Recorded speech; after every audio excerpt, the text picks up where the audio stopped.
Bonsoir tout le monde, j'espère que ça va bien. Alors, bienvenue sur les ondes de Mayday Mayday. Alors, ce soir, on a une soirée très spéciale. Les boys, comment vivre en désavantage psychologique. Et sans plus tarder, on va passer à la présentation des joueurs. Le temps, c'est sûr qu'à 6 personnes ce soir, là, on manquera pas d'histoires inspirantes. Mais on va commencer par la présentation des joueurs. Pour ceux qui ne me connaissent pas, Jean-François Lacasse, fondateur de la communauté Mayday Mayday. Et sans plus tarder, je vous présente notre premier joueur d'Impact ce soir, Patrice Massicotte. Salut Patrice, je vois que ton micro est muté, mon cher. Salut. Salut. Direct. Ben oui, ça va bien. Directement de la Californie en plus. Ouais. Yes, bienvenue aux boys. Alors, on a déjà eu la chance de discuter ensemble là, dans le cadre d'une pause café Mayday Mayday il y a quelques temps déjà. Ouais. Patrice, tu es fondateur et conseiller principal d'Humain à temps plein. Donc, tu es père aidant certifié. On aura la chance là, d'en parler ensemble là, dans quelques instants. Donc, bienvenue sur notre panel d'inspiration ce soir. Merci beaucoup. Je suis content d'être là. Yes. Sans plus tarder, je vais aller chercher, un autre joueur d'Impact directement de Mont-Laurier. Monsieur Michel Hudon. Salut, Michel. Salut, Jean-François. Merci de me recevoir sur ton panel. Ben, écoute, ça me fait plaisir que tu sois là. Michel, tu es le premier gars que j'ai interviewé dans la plateforme de Mayday Mayday en janvier 2020. Fin janvier 2020, tu t'en souviens? Oui, effectivement, oui. Oui, fait que merci d'être de retour. Oui, merci d'être de retour. Puis tu vas nous partager ton histoire là, dans quelques instants, une histoire inspirante. Et c'est vraiment un plaisir de t'avoir parmi nous. Je vais aller chercher notre troisième joueur, Pascal Brousseau. Oh, OK, je suis démuté, c'est correct. Salut Jean-François. Comment ça va? Ça va très bien, toi? Ben oui, ça va très bien. J'aime ton bureau, là, de la façon que tu es installé. C'est cool, ça. Ouais, là, ce soir, c'est pas mon bureau. J'ai décidé de m'installer ailleurs dans mon sol, avoir un petit fond plus neutre, un petit peu que celui que j'utilise d'habitude quand je fais mes vidéos. Parfait. Ben écoute, Pascal, bienvenue ce soir. Pascal, qui est hypnothérapeute, tu es également coach PNL. Merci d'être là avec nous ce soir. Ça fait plaisir. Merci à toi de l'invitation, surtout. Ben écoute, ça me fait plaisir, mon cher ami. Alors, sans plus tarder, on va aller chercher notre cinquième joueur, Stéphane Lemieux. Salut Jean-François. Comment ça va, Stéphane? Ça va super bien, toi? Yes. Stéphane qui est pompier depuis 1997, hein, c'est bien ça? Oui, déjà 23 ans. Oui, déjà, oui. Et également, tu es conseiller en préparation mentale. Donc, bienvenue. C'est le fun de t'avoir et de te recevoir. Ben, merci à toi de l'invitation. Je suis vraiment content d'être avec vous autres ce soir pour parler de ce sujet-là. Pour en parler, c'est important. Fait que passer une belle soirée de boys. Oui, donc on a 3 belles périodes bien remplies, là. Donc, ça s'amorce dans quelques instants. Mais avant de mettre la mise au jeu officielle, on a un invité spécial parmi nous ce soir. C'est notre capitaine, disons ça comme ça. C'est quelqu'un qui, après s'être consulté, c'est quelqu'un qu'on voulait avoir sur notre panel et il a eu la gentillesse d'accepter l'invitation. Juste avant de vous le présenter officiellement, je vais présenter une vidéo qui est quand même assez complet puis qui décrit très bien notre joueur d'impact de ce soir. On revient dans quelques instants. J'imagine une force invincible, la beauté d'un monde uni. J'imagine que l'on peut voler, j'imagine cette force une réalité. Avec quelques milliers de conférences au Canada, aux États-Unis, en Europe et en Asie, il fut conférencier aux Jeux olympiques d'Atlanta et conseiller en psychologie du sport pour différents athlètes lors de plusieurs Jeux olympiques. Il est également spécialiste en biomécanique à RDS et son expertise a été mise à profit lors des Jeux de Vancouver en 2010 et de Londres en 2012. Sylvain Guimont est un conférencier très actif auprès des entreprises, ainsi que d'organisations universitaires, scientifiques et sportives. Il est également formateur accrédité auprès de plusieurs ordres professionnels. Il est docteur en psychologie du sport, ostéopathe, éducateur physique et fondateur de Biotonix. Grâce à son système d'évaluation de la posture, plusieurs millions de personnes ont pu être ainsi aidées à travers le monde. Il a participé à de nombreuses recherches avec différents scientifiques et universités reconnues telles que McGill, Laval, Montréal, Dalhousie, Queen, Pittsburgh Medical Center, Baylor au Texas, ainsi que l'université Stanford en Californie. Sylvain a travaillé avec les meilleurs athlètes et les plus illustres personnalités. Parmi les grands, on retrouve Ginette Renault, Céline Dion, Mario Lemieux, Tiger Woods, John Schmaltz, Greg Norman, Gerard Butler, Arnold Schwarzenegger, le Dr Patch Adams, le Dr Dwayne Dwyer et le président américain Bill Clinton. Il est également consultant pour la Ligue nationale de hockey, la NBA, la NFL, ainsi que pour le Major League of Baseball. Sylvain Guimont fut l'artisan du retour au jeu de Mario Lemieux. Il a aussi contribué à prolonger la carrière du double gagnant du trophée Cy Young, le lanceur étoile John Schmaltz. Lorsque Jacques Ménard, président de la Banque de Montréal, a décidé de publier un livre sur la réussite, il a demandé la participation de Céline Dion, Jean Coutu, Robert Charlebois, David Suzuki, Yvon Deschamps, ainsi que celle de Sylvain Guimont. Il est conférencier et conseiller auprès d'Hydro-Québec, Rio Tinto, Desjardins, la Commission des droits de la personne, la Gendarmerie royale du Canada, l'Institut de police de Nicolette, le Cirque du Soleil et les leaders des Premières Nations.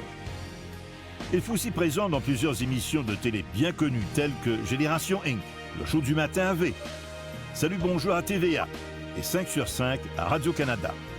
Il a également participé à la série Montréal-Québec et à Star Academy. Enfin, à RDS, on peut le voir à l'Antichambre et à l'Entracte. Il est l'auteur de plusieurs best-sellers. En 2010, il fut finaliste pour le Grand Prix de l'entrepreneur Ernst Young. Et finalement, Sylvain fut consultant en psychologie du sport pour nos Canadiens de Montréal. Mesdames, Messieurs, voici Sylvain Guimont.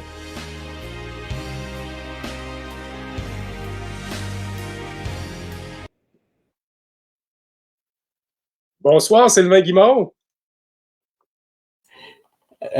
Salut tout le monde. Écoute, je ne pensais pas d'aller passer cette vidéo-là. Là, ça me gêne à chaque fois, mais les gars, je suis vraiment content d'être avec vous autres, Patrice, Michel, Pascal, Stéphane, que je connais bien. Mes chiens, ils sont d'accord avec ça. Ils sont bien contents que je sois là. Mais merci beaucoup. Ça me touche beaucoup que vous ayez pensé à m'inviter avec vous autres, les gars. I'm just happy to be one of the boys. Cool. Ben écoute, c'est vraiment un privilège de t'avoir parmi nous, Sylvain. Merci de l'invitation. Et ben, sans plus tarder, on va commencer ça. En fait, j'ai envie qu'on parle dans un premier temps de nos histoires respectives en lien avec nos atterrissages forcés ou nos crashs ou nos moments plus turbulents dans notre vie. Évidemment, tout le monde est au courant de mon histoire depuis l'existence de la communauté Mayday. Ce soir, ben, je veux mettre l'emphase sur votre histoire, votre trajet, votre voie pour tracer la voie. Et en fait, je vous dirais, qui a envie de débuter? Je suis en quelque sorte le maître de cérémonie, mais s'il y a un de vous qui me reste lancé, ben, je vous laisse la passe à la palette. Ben, je ne connais vous pas, là. Bon, ben, je vais caler. Michel, tiens, Michel, directement de Mont-Laurier. Michel, il va falloir que tu te démutes, mon frère, par contre. C'est fait. Parfait. Donc, bonsoir tout le monde.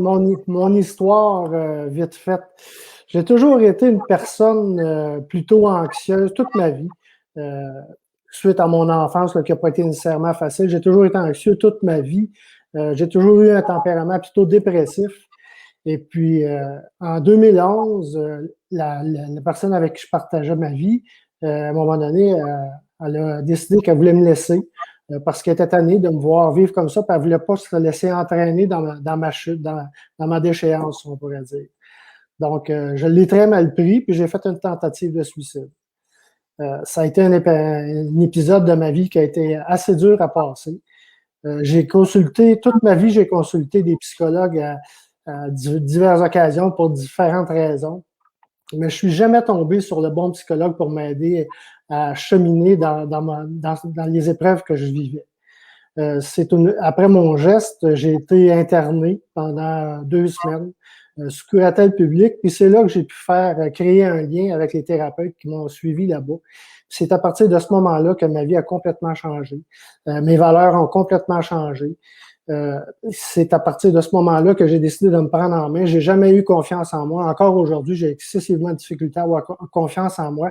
Mais par contre, je suis capable d'aller au-delà de ça pour essayer de continuer à avancer, puis essayer peut-être de partager mon histoire pour essayer de faire comprendre aux gens qu'il y a d'autres choses. Quand on vit des périodes dures, il y a des choses qu'on peut faire, il y a des gestes qu'on peut poser, autres que le suicide pour nous aider à avancer. Donc, c'est à partir de cet événement-là que j'ai rencontré les personnes qui m'ont fait avancer, qui m'ont fait progresser.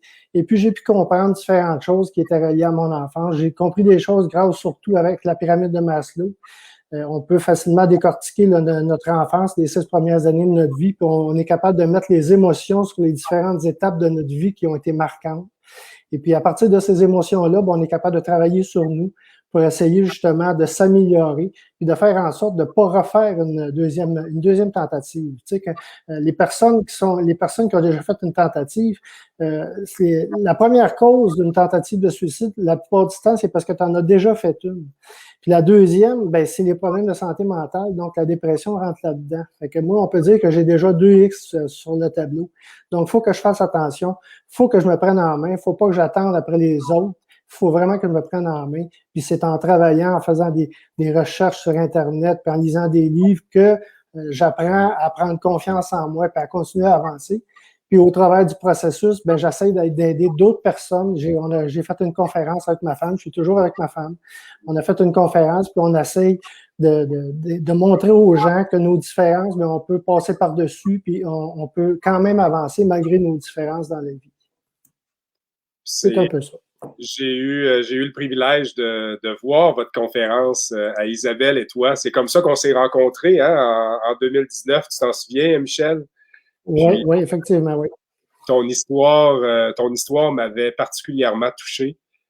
Puis je suis obligé de dire, je tiens à te reconnaître, moi, ce soir, parce que, écoute, tu dis que tu as des défis avec la confiance en toi, puis tout ça. Je pense qu'on a tous passé à travers des épisodes comme ça dans notre vie.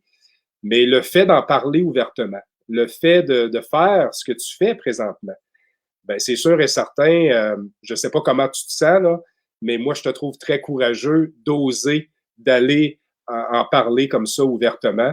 Puis ton histoire peut littéralement changer la trajectoire de quelqu'un d'autre. Et qu'est-ce que tu aurais à suggérer à quelqu'un qui a peut-être pas envie de vivre une perte d'altitude aussi importante, là, avec du recul, qu'est-ce que tu ferais différemment, Michel? Aller chercher de l'aide, c'est primordial. Tu sais, pour en revenir à ton sujet qui est l'aviation, en aviation, quand on fait une licence de pilote, j'ai une licence de pilote, quand on fait une licence de pilote, ce qu'on fait principalement, c'est de pratiquer des atterrissages forcés. Mais on a tout le temps quelqu'un à côté de nous pour nous aiguiller, nous dire s'il arrive telle situation, bon, ben, faut que tu réagisses de telle façon, telle façon. Mais dans la vie, c'est la même chose. Quand tu as des épreuves à traverser, ben, va chercher de l'aide. Fie-toi pas juste sur toi. Va chercher de l'aide pour t'aider à continuer à avancer. Le meilleur conseil que je pourrais donner, c'est d'en parler. C'est très important d'en parler, puis d'en parler à des personnes qui sont qualifiées pour t'aider, qui vont pouvoir t'aiguiller comme il faut. Puis c'est pas nécessairement la pratique privée là, qui va t'aider. C'est sûr qu'il y a de très bons psychologues. Moi, les meilleurs psychologues que j'ai vus, c'est dans le public, là, c'est à l'hôpital. Parce que j'avais jamais réussi avant ça à créer des liens avec les psychologues. Donc, si tu cognes à une porte et tu crées pas de lien avec ton thérapeute, ben cogne à la porte d'à côté, reste pas là, puis prends action, puis cogne à la porte d'à côté jusqu'à temps que tu trouves la personne qui va t'aider vraiment à débloquer puis à avancer. Merci pour ton partage, mon cher ami Michel. Les gens à la maison, si vous avez des questions, si vous avez des commentaires, ben moi, je vais gérer le tableau de bord, si on peut dire. Je vais faire le messager aussi auprès de nos invités. Puis même, je vous dirais, avant qu'on aille un petit peu plus loin, je voyais le message ici là, de Véronique. Quel panel de gens touchants et sincères. C'est un live inspirant. Ben moi, j'invite les gens à la maison de partager présentement ce live-là. Ce qui arrive avec la détresse psychologique, bien souvent, c'est qu'on est isolé. Et ben, il y a peut-être quelqu'un ce soir qui nous écoute, qui a besoin d'entendre le message des 6 gars qui sont présentement en ondes. Et fait que c'est ça. N'hésitez pas à partager dans vos réseaux. Sans plus tarder, Patrice Massicotte, je vais te faire intervenir parce que toi aussi, tu as eu des turbulences quand même assez importantes. Hein? Tu peux nous en parler. Toi, après 16 ans là, en gestion des affaires dans le domaine médical, tu as alors déménagé aux États-Unis. C'est là que tu as commencé à vivre tes plus grands défis là, de santé psychologique. Merci d'être là encore une fois. Puis, qu'est-ce que tu aimerais ajouter à ton histoire? Ben, merci de l'invitation. Écoute, pour la 2e fois. Ouais, puis tu sais, j'entends Michel parler, puis même après, tu sais, moi, ça fait 7 ans que plus que des turbulences, là, un crash total, dépression majeure, crise de panique, tentative de suicide aussi. Donc, j'entends Michel, n'importe quelle histoire j'entends. Comme tu as dit, je suis père aidant, donc j'entends pas mal d'histoires, j'essaie d'aider les gens, mais ça me touche toujours autant. Puis parce que qu'est-ce que Michel a dit, les choses à apprendre, ben, un petit peu sur mon histoire, tu sais, c'est ça, j'ai évolué en affaires. J'ai tout le temps senti un peu que je jouais un rôle avant. Tu sais, je ne veux pas tout refaire mon histoire que j'ai faite à la pause café, mais juste rapidement, c'est beaucoup de refoulement d'émotions, pas se permettre là, d'être triste ou d'être déprimé. Refouler ça, beaucoup de rage, de ne pas sentir que je vais m'exprimer. Donc, ça s'est transmis aussi au travail. Je sentais que je jouais un rôle. J'avais du succès dans mon travail, mais je sentais toujours que je poussais quelque chose qui était moins moi. Plus, bon, du stress. Le déménagement, c'était une chose. On a déménagé à Boston, puis là, maintenant en Californie. Je ne peux pas dire que c'est à cause du déménagement ce qui m'est arrivé, mais c'est sûr, ça rajoute un stress, mais crise de quarantaine, etc. Tout est arrivé en même temps. Donc, un peu comme Michel, beaucoup d'anxiété, perte de confiance totale. Puis, un des messages, c'est de dire aux gens, ça peut aller vite, ça peut dégringoler vite. Puis, comme je t'avais fait l'analogie des avions, moi, c'est un voyage en jet. Puis, un jet, ça va vite. Puis, ça plante vite aussi. Fait que tous les avions, mais fait que dans ce cas-là, moi, ça m'a surpris. Ça a surpris ma conjointe. Tout le monde autour, écoute, c'est de dire, ben, tu sais, de faire attention, d'être à l'affût, puis oui, aller chercher de l'aide, puis parler, c'est une chose que je ferais différemment, clairement. J'avais promis à mes chums, à certains de mes chums, que je les appellerais, je les ai pas appelés. J'avais trop peur. J'avais peur de me faire enfermer dans un hôpital psychiatrique pour le reste de mes jours. Ça m'a bloqué beaucoup à aller chercher de l'aide. Puis, mais tu sais, c'est ça, quand tu as des problèmes, c'est ta réalité à toi, puis tu y crois. Fait que d'aller chercher cette aide-là, puis ce soir, ben, comme tu as dit, ça peut faire sortir des gens, prendre le téléphone, parler à n'importe qui, oui, des spécialistes, mais des amis, puis peut-être valider un peu les craintes qu'on a. Puis ça ne veut pas dire que c'est la vérité non plus, là. C'est beaucoup de peurs qu'on peut se faire nous-mêmes. Donc, ça fait un tour un peu rapide. Je sais qu'on va parler de différents sujets, mais je suis content de pouvoir partager ça. Cool. Puis, j'ai le goût d'entendre Sylvain en lien avec nos 2 premiers invités. Tu sais, Sylvain, toi qui as une expérience certaine en psychologie du sport notamment, mais tu as également participé à différents programmes de recherche, ces choses-là. À travers toutes les expériences que toi, tu as pu vivre ou que tu as pu observer, qu'est-ce qui te surprend le plus chez l'être humain? Est-ce que tu aimerais rajouter quelque chose en lien avec ce qui vient de se dire, puis en même temps, ben, apporter ton expertise à ce panel?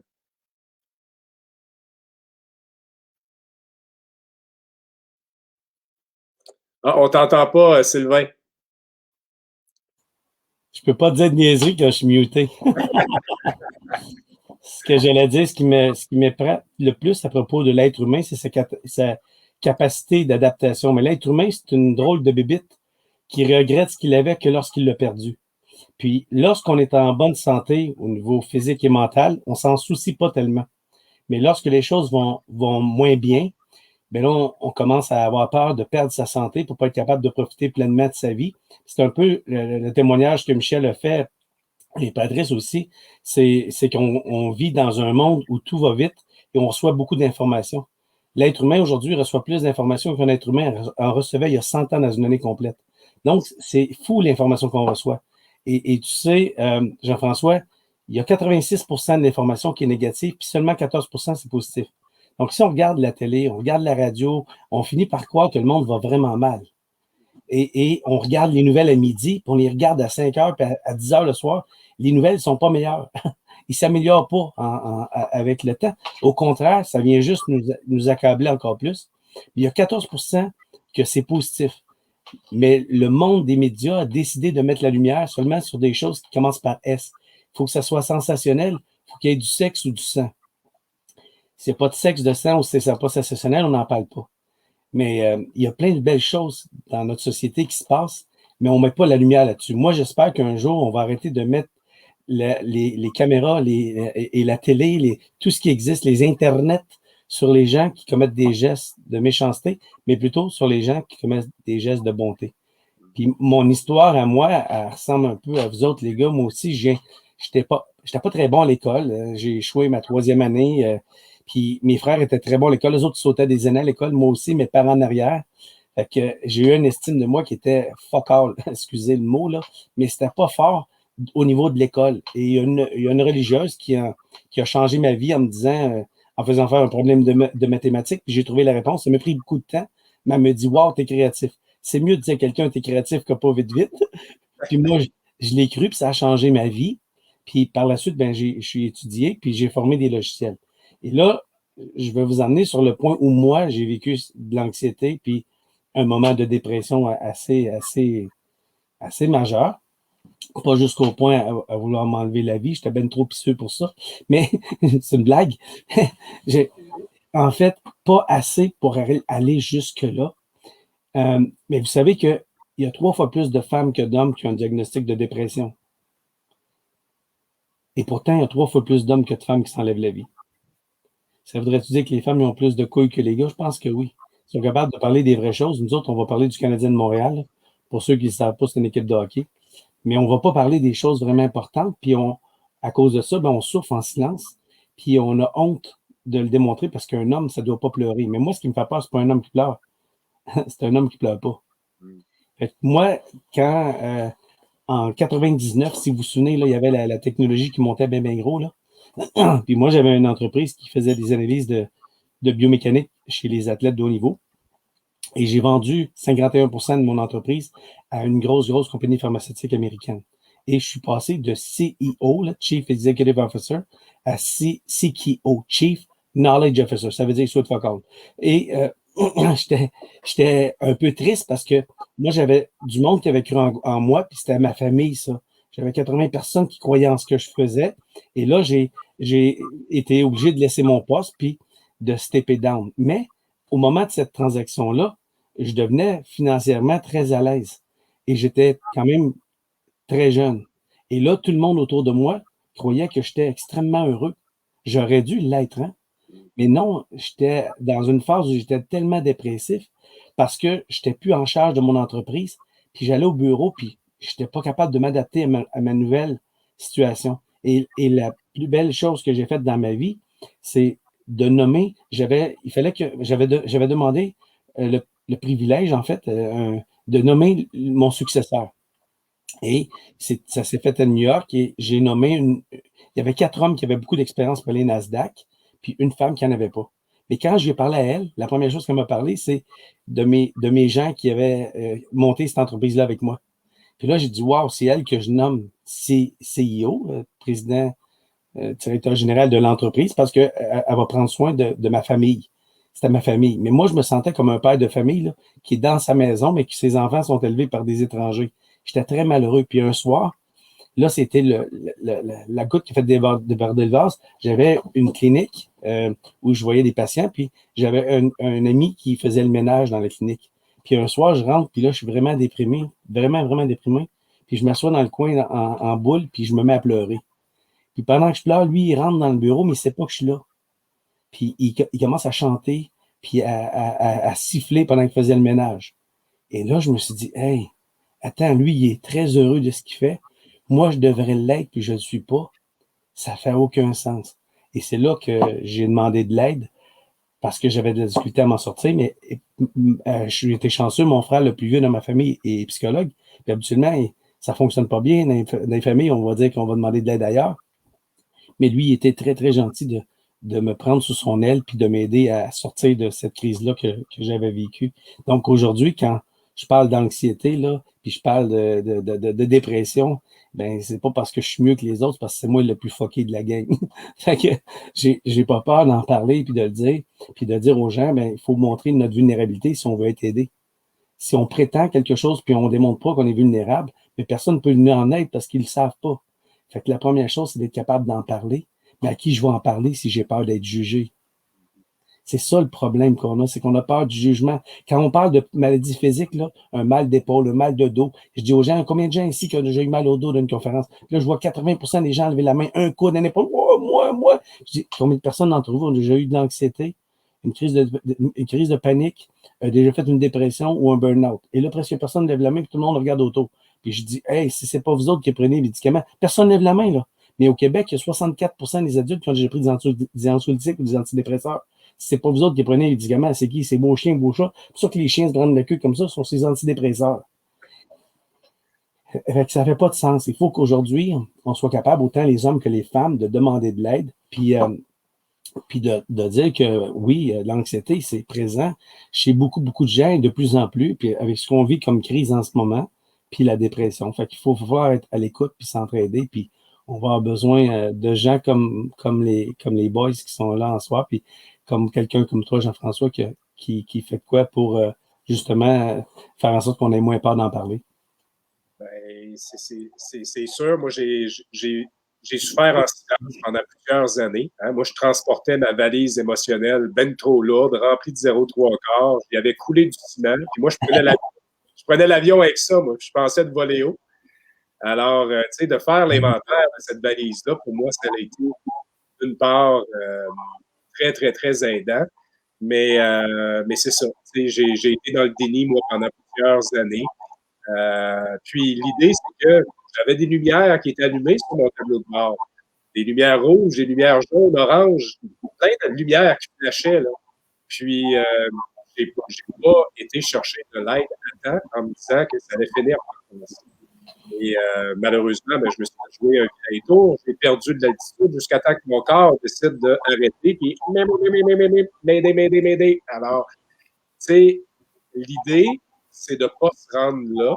C'est pour ça qu'on peut faire de l'éducation à la nouvelle norme. Et en même temps, c'est de partager nos histoires respectives parce que, regardez, là, moi, j'ai joué au hockey dans ma vie, là, puis c'est pas le genre de sujet qu'on normalement fait dans notre chambre de hockey, là, qu'on est en train de jaser comme mon enfant. Merci, Sylvain, pour tes commentaires, puis ton apport là, à notre soirée. Stéphane ou Pascal, qui veut y aller? Vas-y, Pascal. C'est bon, je vais y aller. On va garder Stéphane pour la fin.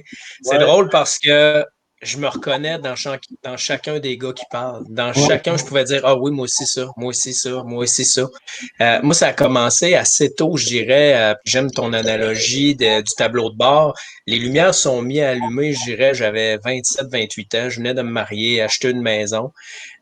Puis comme Patrice disait, on joue un rôle. Moi, j'avais toujours été une espèce d'ado attardé qui s'amuse, qui fait ce qu'il a envie. Puis le jour où je me suis marié, ben, j'ai dit, c'est fini. À cette heure, faut que je rentre dans le rôle. Je vais avoir des enfants, je suis un père et tout ça. Mais j'étais pas préparé. Et tranquillement, ça s'est mis à allumer. Et progressivement, j'ai fait des mauvais choix. J'ai arrêté d'aller à la pêche avec mes chums. J'ai arrêté de faire des arts martiaux. Je me suis isolé. J'ai arrêté de voir mes chums. Je me suis mis à faire de l'extra au travail, puis à travailler, puis à travailler, puis à dire, ben, ça prend plus d'argent, puis ça va prendre une roulotte, puis ça va prendre ci. Puis ça... Mes enfants, ben, je voulais leur donner ce qu'il y avait de meilleur. Fait que la gymnastique, la danse, rapidement, ils se sont retrouvés dans le compétitif. Ça coûte cher. Fait que plus d'argent, plus d'argent. Fait que tous mes choix étaient ce que j'appelle des choix de survie. Je faisais plus de choix pour moi, je faisais des choix pour l'argent. Puis là, les lumières allumaient. Et comme j'étais quelqu'un qui avait toujours été dans le domaine de la croissance personnelle, ben, j'allais consulter, j'allais suivre des ateliers, je me sortais la tête de l'eau un peu, j'éteignais des feux, puis je continuais. Mais je me rendais pas compte que je me remplirais sans arrêt. Puis on parlait des symptômes tantôt, puis c'est l'autre parce que c'est ma spécialité dans mon travail, tout ce qui est psychosomatique. Moi, j'avais déjà des douleurs au dos depuis l'enfance. Les douleurs au dos sont devenues impossibles. Je n'étais même plus capable de faire du vélo. On parle de stress, d'anxiété. Après ça, c'est les problèmes de digestion, le côlon irritable, les troubles du sommeil. Et là, tout, ça se rajoute. Oups, première dépression majeure. Quand le médecin m'a arrêté de travailler, je suis parti à pleurer dans le bureau, puis je me disais, ouais, je peux pas arrêter de travailler. C'est quoi cette histoire-là? C'était une honte pour moi d'être en arrêt de travail. J'avais jugé ça toute ma vie. Je pleurais à chaudes larmes, puis je me disais, non, je peux pas. Puis il disait, prends un mois.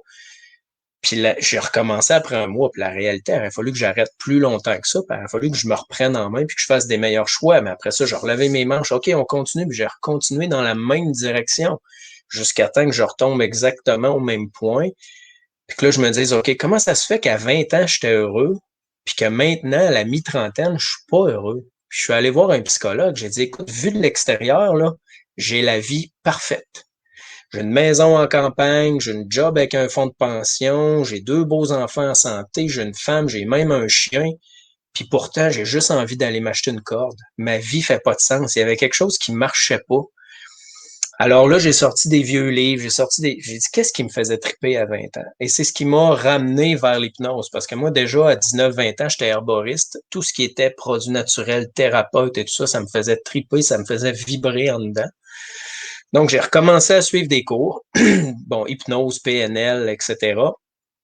Et quand je suis arrivé à la limite vraiment de où j'étais pas bien dans mon corps, pas bien dans mon esprit, en dépression, j'ai dit, OK, je fais le choix. J'ai démissionné. Et finalement, 2 semaines plus tard, je me suis séparé en plus. Donc là, j'étais complètement à terre, complètement démoli. J'étais obligé de prendre 1 an. Et dans cette période-là, en plus, un de mes amis avec qui j'étais pompier, parce que je suis pompier aussi volontaire dans le village où je suis, vivait la même chose, puis il s'est enlevé la vie. Là, c'était comme le vide autour de moi. Je me disais, mais qu'est-ce qui se passe? J'ai jamais été aussi bas. Et j'ai eu les mêmes pensées que lui. Mais je pense que ce qui m'a sauvé, un peu comme Michel disait, c'est que moi, j'en ai parlé. J'ai un côté probablement féminin très développé, contrairement aux hommes qui leur tiennent. Moi, je parle. J'en ai parlé, j'ai consulté. Puis je pense que c'est ce qui m'a permis de pas sombrer parce qu'à l'état où j'étais, j'avais déjà un plan B puis dire OK. Puis j'en parlais aux gens, je disais, écoute, je le sais que j'ai juste une côte à monter, puis que dans 1 an, je vais être heureux, puis ça va bien aller. Mais j'avais même pas envie de la traverser cette année-là, tellement j'étais à terre, tellement j'étais brûlé. Mais aujourd'hui, je suis content de l'avoir fait. Je suis content d'avoir été chercher de l'aide et à plus qu'un endroit. Je suis allé au public, puis je suis allé au privé avec travailleur social, psychologue, coach privé, etc.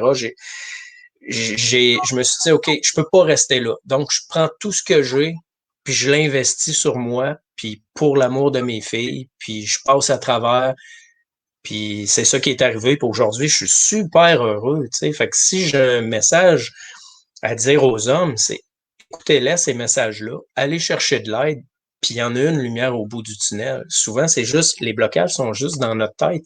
C'est juste on s'empêche, on voit trop loin en avant, puis on a l'impression qu'on n'y arrivera pas, alors qu'en fait, c'est possible d'y arriver, puis de faire ce qu'on aime, puis de juste s'écouter à l'intérieur. Puis c'est comme ça que je guide mes clients. Des fois, ils viennent, sont complètement perdus, puis ils savent pas quoi écouter, puis ils ont toutes sortes d'idées dans leur tête, puis je les ramène tout simplement au corps. Qu'est-ce que ton corps dit? Comment tu te sens? Puis je donne souvent l'exemple drôle, dire, tu sais, si je dis à un Québécois, il neige l'hiver au Québec, ben ça fait rien, c'est neutre. Fait que, tu sais, dépendamment de ce qu'on touche en dedans, qu'est-ce que ça fait? Est-ce que ça te déchire en dedans dans ton plexus? Y a-t-il une boule d'anxiété qui monte? Ben, si oui, pose-toi une question, puis va voir qu'est-ce qu'elle te dit, cette boule-là. Il est là ton signal check engine, là, qui dit qu'il y a quelque chose qui fonctionne pas. Puis quand tu l'écoutes, puis que tu règles les problèmes au fur et à mesure, puis que tu écoutes tes besoins, ben, tu es capable de t'en sortir. Merci. Merci, Pascal. Est-ce qu'il y a des choses il y a des gens qui veulent rajouter des choses en lien avec ce que Pascal vient de dire? On ne gêne pas, là, parce que on va faire intervenir Stéphane, puis après ça, j'aimerais ça qu'on ait une discussion là, ouverte sur la vulnérabilité, entre autres. Qu'est-ce qu'on peut faire aussi pour se garder en santé? C'est quoi qui nous nourrit finalement? Mais avant de tomber dans le vif du sujet, je veux vous présenter notre deuxième pompier de la soirée. Je ne savais pas qu'il y avait deux pompiers, là.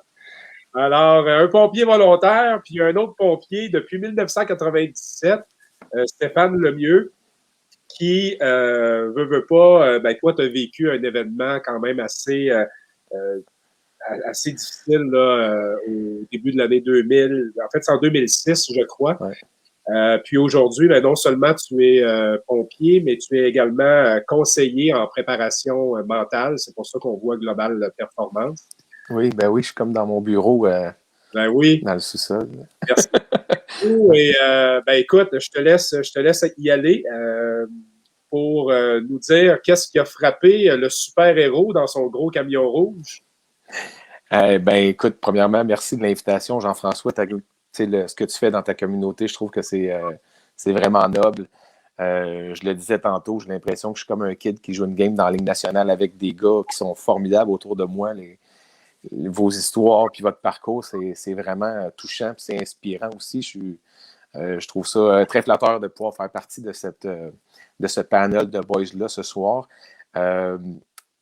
C'est drôle parce que si un jour j'avais écrit une biographie, je ne suis pas rendu là, mais peut-être Sylvain t'avait, pas moi, mais peut-être que si à un moment donné j'aurais écrit une biographie, c'est drôle parce qu'en lien avec ta thématique, je pense que le titre de ma biographie, ça aurait été « Vivre en power play ». Parce que je suis un gars de hockey, j'ai toujours joué au hockey. Jamais dans des grosses du haut niveau, mais j'ai toujours joué au hockey. Puis j'ai toujours eu ce sentiment-là d'être en avantage numérique sur un peu tout, d'avoir le contrôle, d'être dans les sports. À l'école, je te dirais que j'étais le average guy avec des notes correctes.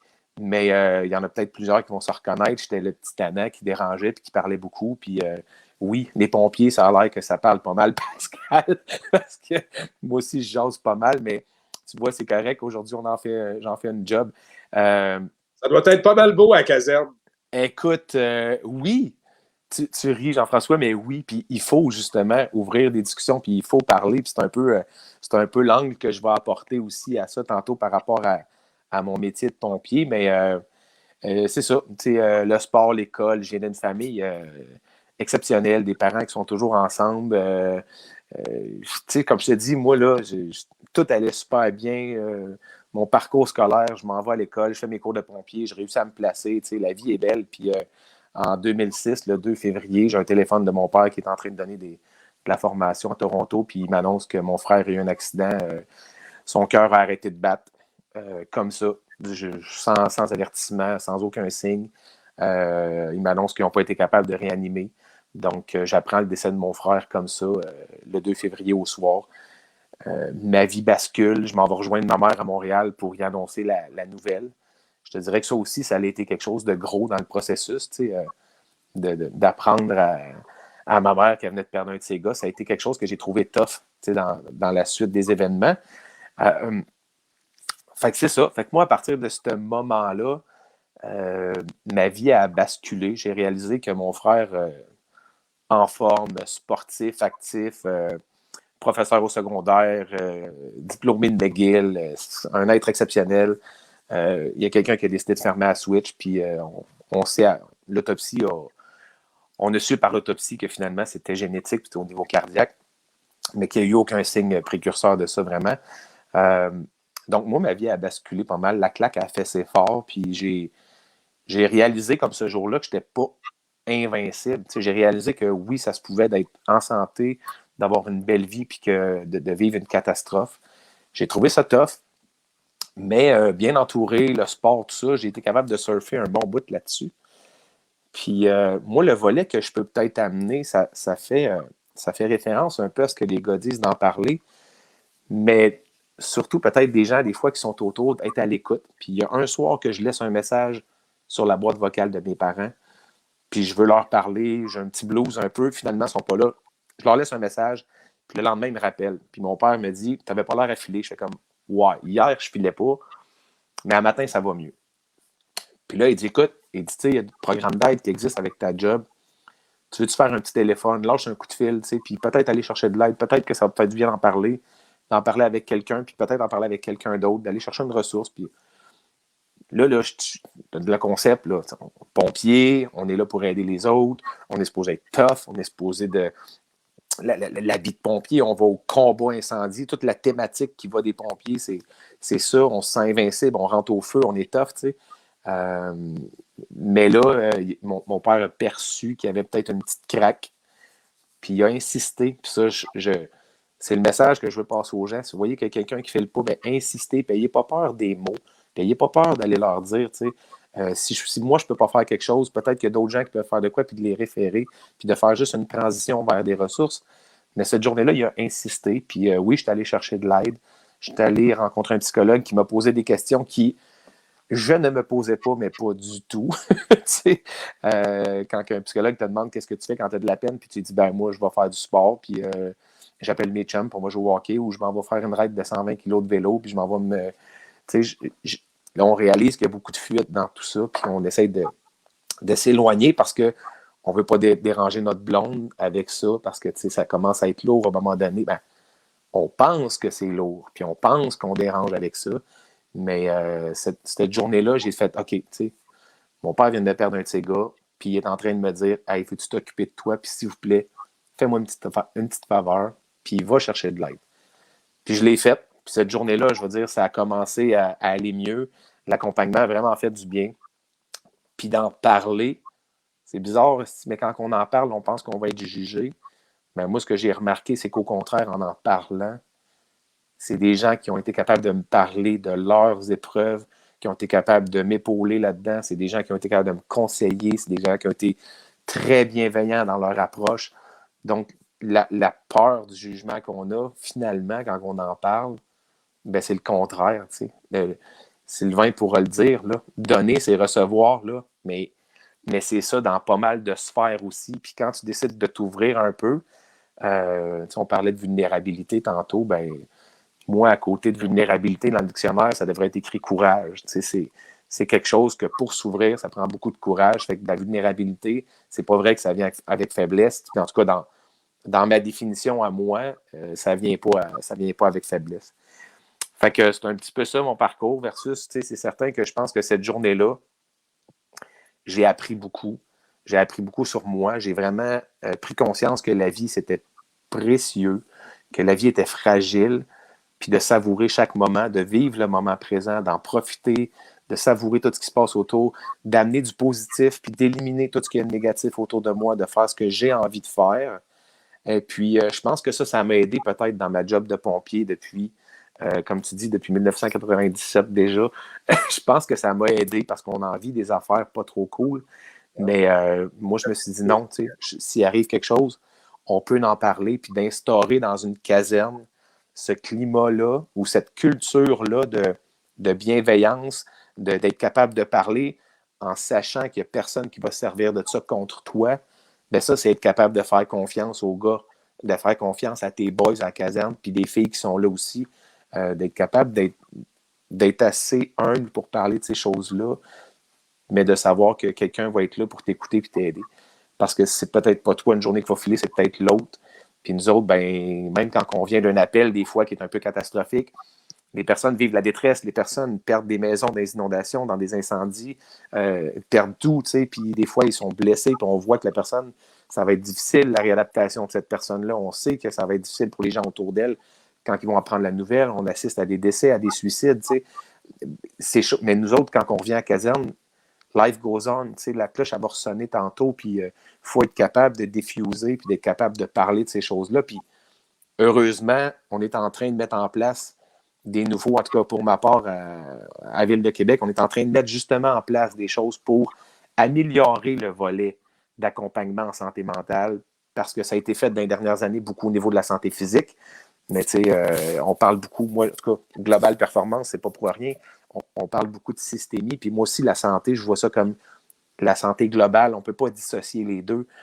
Fait qu'on a mis beaucoup d'efforts, équipement, technologie, technique de combat, décontamination. On a mis beaucoup, beaucoup d'efforts avec le CNSST, puis notre syndicat, puis la ville pour aller s'assurer que les pompiers vont prendre des retraites en santé physique. On a fait reconnaître beaucoup, beaucoup de cancers qui ont été reconnus dernièrement pour nous aider là-dedans par rapport à notre métier.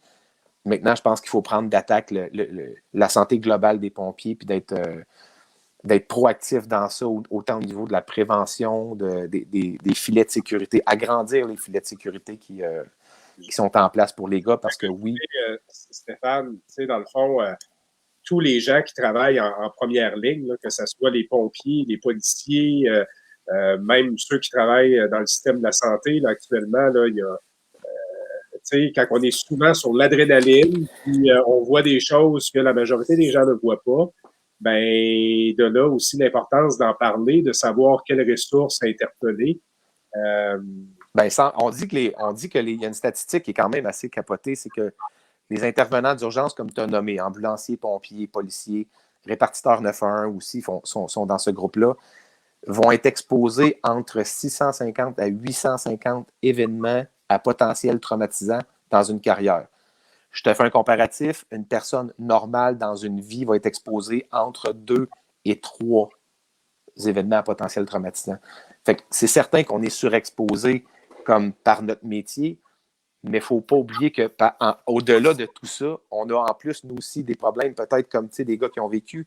Il y a des gars qui vivent des séparations, des divorces qui sont difficiles, problèmes économiques. Puis là, en ce moment, on rajoute la pandémie. Fait que à un moment donné, le bol, il commence à être plein. Fait que si on n'a pas de place pour parler, puis on n'a pas de place où est-ce qu'on se sent à l'aise avec des gens autour de nous pour essayer d'exposer ça, ben c'est pas long que, comme tu dis, le jet, il va aller vite, puis quand il va se planter, je ne suis pas sûr qu'il va avoir le temps de tirer sa manette puis d'éjecter.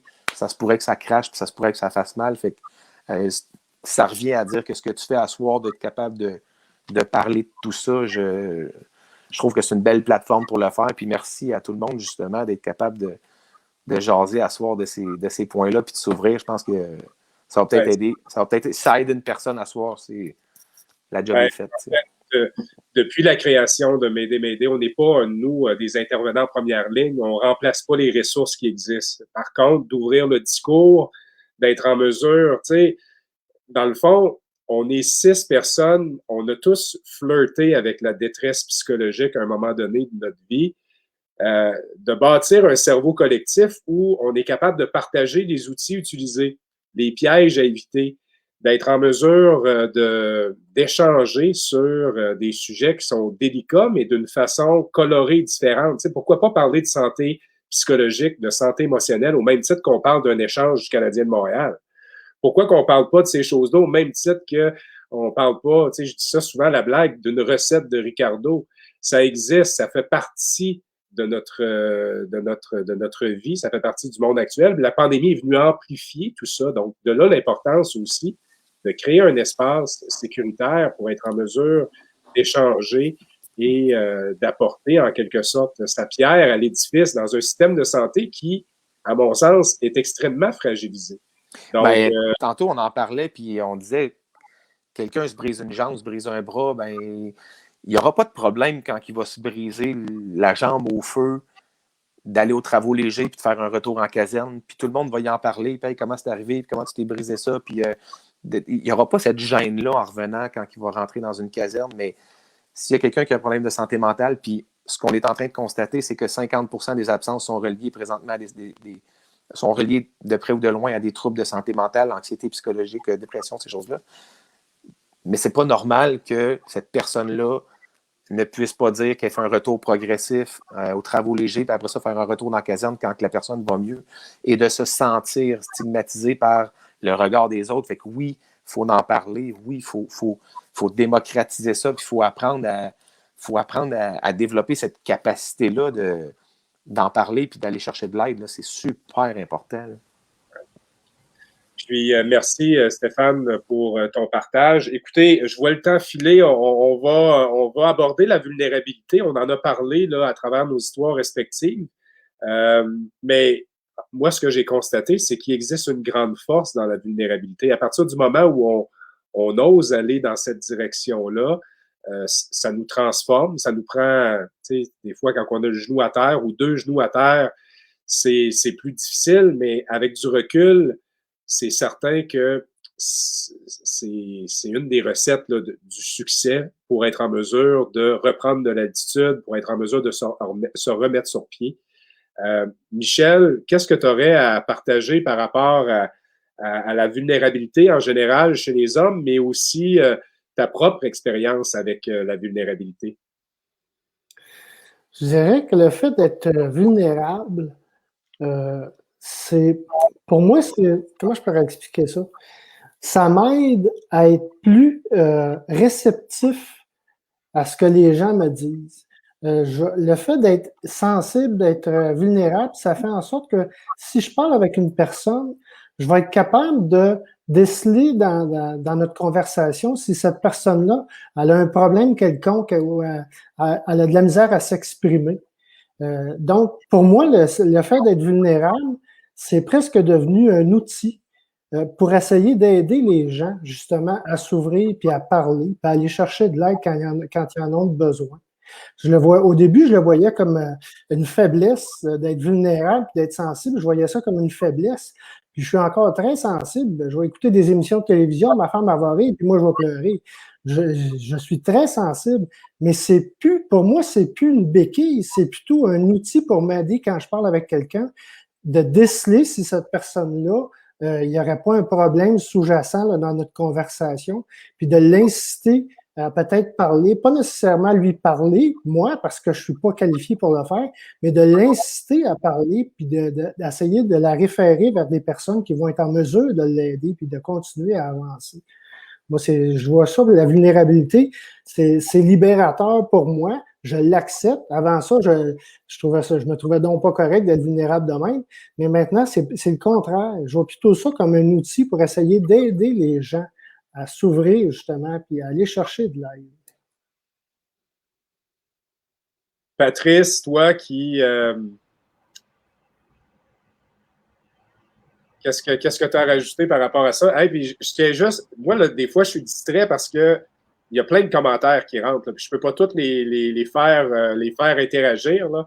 Mais ce que je constate, c'est qu'au début, c'était pas mal des filles qui envoyaient des messages. Là, on dirait que c'est les gars là, qui nous félicitent pour justement cette vulnérabilité-là. C'est fun parce que c'est exactement ça qu'on veut créer. Il n'y a pas de mal à exprimer ses émotions. Il n'y a pas de mal à mentionner qu'on a besoin d'un coup de pouce. On a tous passé par là. Et si c'est le cas chez vous à la maison, ben, il existe des ressources. Faites-la aller, ces ressources-là. Patrice, tu es d'ailleurs une ressource dans les entreprises comme père aidant. Ta relation, toi, avec la vulnérabilité, comment tu t'aimerais la décrire? Ben, je suis d'accord avec Michel, côté force, mais je trouve vraiment vulnérabilité, c'est relatif, tu sais, c'est la perspective que tu as. C'est sûr que dans mon rétablissement, tu sais, la vulnérabilité a changé, ma perspective. Tu te sens plus vulnérable au début. Après ça, tu te rends compte, Colin, je grandis comme personne. Comme je pense que c'est Pascal ou Stéphane a dit, tu sais, je suis pas mal plus heureux, pas mal plus relax. Je dis le nouveau Pat. Des fois, je m'ennuie de l'ancien, mais j'aime bien plus le nouveau. Là, je me vis bien mieux. Mais c'est ça, c'est comment tu le vois comment je le vois dans ma tête. Moi, je le vois, oui, comme Michel disait, une force. Mais si tu te vois vulnérable, puis tu te vois exposé, ben, tu vas te comporter comme ça. Si tu essaies de le voir comme une force, ton bagage, qu'est-ce qui est arrivé, puis que tu peux le partager avec d'autres mondes, ça va changer tout ton mindset, puis là, tu vas le démontrer différemment. Fait que, mais, tu sais, on a touché, fait que c'est ça, c'est ce point-là, mais tu sais, il y a un effort, je pense, collectif à faire. C'est pas juste, tu parlais, tu sais, des pères aidants. Oui, pères aidants. Ce soir, là, on est tous des pères aidants, puis dans nos vies, tous ceux qui ont passé à travers, tu sais, des épreuves de santé mentale, puis tu t'ouvres aux gens, on est tous des pères aidants. Moi, j'ai fait une certification, puis bon, j'ai poussé ça un petit peu plus loin, puis oui, en faisant de la formation, choses de même, mais tu sais, vulnérabilité, moi, j'ai enseigné ça aux dirigeants, tu sais, c'est eux autres que je veux targeter, parce que bon, faut arrêter de jouer des rôles, tu sais, des rôles, ça sert pas à personne, tu sais, puis c'est pas parce que tu es boss d'entreprise qu'il faut que tu joues le tough puis que tu penses que tu vas perdre le contrôle si tu joues pas ton tough puis tu joues pas ton rôle. Mais c'est pas vrai, tu sais. On a juste à être des êtres humains puis on a toutes des mauvaises journées, des bonnes journées. Le dernier point que je veux faire, c'est difficile, c'est que, tu sais, Patrice, là, c'est pas le gars qui a fait une tentative de suicide puis une dépression, tu sais. J'étais super performant en entreprise, j'ai tout le temps été performant puis passionné. J'ai planté, ben c'était pas une condamnation à vie, tu sais. Je me suis remonté, j'ai eu de l'aide. Je suis retourné au travail, j'en parlais à quelqu'un récemment. 3 ans dans la même job, je suis retourné dans le même job. Puis finalement, j'ai dit, je suis tanné de faire ça. Mais crime, je dépassais mes objectifs à chaque année. Ben, le Patrice, il n'a pas changé, tu sais. Les qualités que tu avais avant, ils n'ont pas disparu, puis tu n'es pas rendu avec une étiquette sur le dos que tu n'es plus capable de rien faire. Fait que moi, c'est ce message-là que je veux faire au public, mais surtout en entreprise, parce qu'il y a du stigma, puis tu sais, il faut arrêter de faire ça. Là, les gens ne sont pas condamnés, ils reviennent, on les aide, puis ils repartent, puis au contraire, ils se connaissent encore plus, sont plus heureux, sont plus disposés, puis let's go. Fait que c'est comme ça que je le vois. La fameuse performance. Hey, tabarouette. D'ailleurs, ça m'amène à une question pour Sylvain. Tu sais, dans le fond, toi qui as travaillé avec les athlètes, puis, tu sais, on compare souvent les athlètes à des machines. Souvent, est-ce qu'ils ont toujours une vie équilibrée? Bref, tu sais, c'est sûr qu'un athlète olympique, par exemple, entraîner, il va mettre des choses au côté, très intense, très rigoureux. La performance, ils sont dans la performance. Mais comment, Sylvain, on fait pour réussir sans avoir l'impression de se défoncer constamment? La performance à outrance, c'est une chose. Moi, je préfère la performance dans la vigilance. Qu'est-ce que tu aimerais ajouter par rapport à ce phénomène-là? La performance, je pense que chacune des personnes, on veut performer, on veut être heureux, mais pour moi, la performance à outrance, c'est quand le but dépasse le bien-être qu'on a en tant que tel. Donc, tantôt, on a parlé de vulnérabilité. Pour moi, d'être vulnérable, ça permet à la personne avec qui je suis qu'elle aussi peut être vulnérable. Donc, quand je permets, moi, de livrer ma vulnérabilité, je permets à quelqu'un avec moi aussi de livrer sa vulnérabilité. Lorsque 2 personnes s'offrent mutuellement d'être vulnérables, ben, ils ont enlevé leur masque. Il n'y a plus de game. No more games to be played. On n'a plus besoin d'être différent de ce qu'on est vraiment. Et quand ces 2 personnes-là s'offrent d'être vulnérables, ils sont totalement authentiques. C'est dans cette authenticité-là, de l'un et l'autre, que là, on peut vraiment apprécier et aimer l'autre pour ce qu'il est. Ne jamais demander à l'autre de changer pour nous et vice-versa. Donc, à ce moment-là, c'est le plus beau geste d'amour qu'on peut faire, c'est dire à quelqu'un, et tu sais, moi, je t'aime comme t'es, dans ta beauté, dans certaines parties d'ombre que tu as, puis c'est comme ça que je t'aime. Donc, chez les athlètes de haut niveau, c'est exactement la même chose pour la performance. Pour qu'un athlète puisse performer, il faut qu'il soit heureux. On performe mieux quand on est heureux. Tout le monde sait ça. Et il n'y a aucun athlète qui est indifférent à être critiqué ou à être félicité. C'est impossible. Ils vont vous dire, moi, je regarde pas la télé, je lis pas la radio, je lis pas les journaux. Mais c'est pas vrai, ça, là. Quand il y a de quoi qui est dit sur un athlète, peu importe le montant d'argent qu'il fait dans sa vie, là, quand c'est dur, ben, ça lui fait de la peine. Puis quand on lui dit comment on l'apprécie, ça lui fait du bien. Mais c'est la même chose pour tous les êtres humains. L'être humain performe mieux quand il est heureux, Puis ça devient plus la nécessité de bien performer, mais de juste être heureux dans ce qu'on fait. Puis c'est ça la pyramide de Maslow que Michel il parlait tantôt. C'est juste de s'accomplir. Puis pour moi, je pense que s'accomplir, ça devient complet quand on aide d'autres personnes à s'entraider. Je voyais tout à l'heure Daniel Blouin qui fait en sorte que les gens sortent de leur zone de confort. Michel fait la même chose. Pascal, il voit des gens, il les aide au fond, c'est drôle, il l'aide à revenir vers eux-mêmes. Tu sais, la personne souvent qu'on connaît le moins, c'est soi-même. Mais si on est capable de se dire, OK, j'ai plus besoin de tout ça pour que ce soit correct, mais si je me retourne vers moi puis je me donne assez d'amour, ben je dois avoir assez d'amour pour dire, j'ai besoin d'aide, puis je vais aller voir un psychologue, je vais aller me faire aider. Et ça, il ne faudrait pas avoir peur de ça. Pas plus qu'on a peur de dire, hey, moi, je suis allé chez le physio, je suis allé chez le chiro, tout le monde l'a dit, pas de problème. Mais de dire, hey, je suis allé chez mon psychologue ce soir, ben, j'avais besoin de le voir. Ben là, on a besoin qu'on soit capable de dire ça.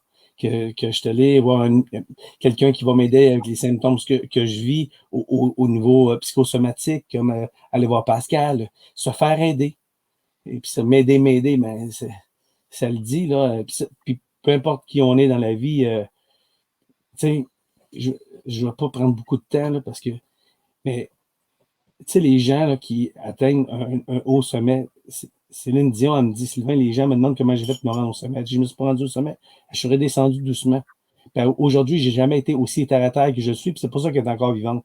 Parce que la majorité des gens qui atteignent un sommet de ce niveau-là, dans une performance à outrance, mais finissent par avoir un vide intérieur tellement grand, ils ne savent plus qui ils sont. Leur identité personnelle, ils ne savent plus parce qu'ils appartiennent à tout le monde. Puis ce vide-là est tellement souffrant qu'ils vont remplir ce vide-là par des substances, puis un jour, ils meurent d'une overdose quelque part. Au fond, c'est un auto-suicide parce que je perds qui je suis profondément, de l'essence même de moi.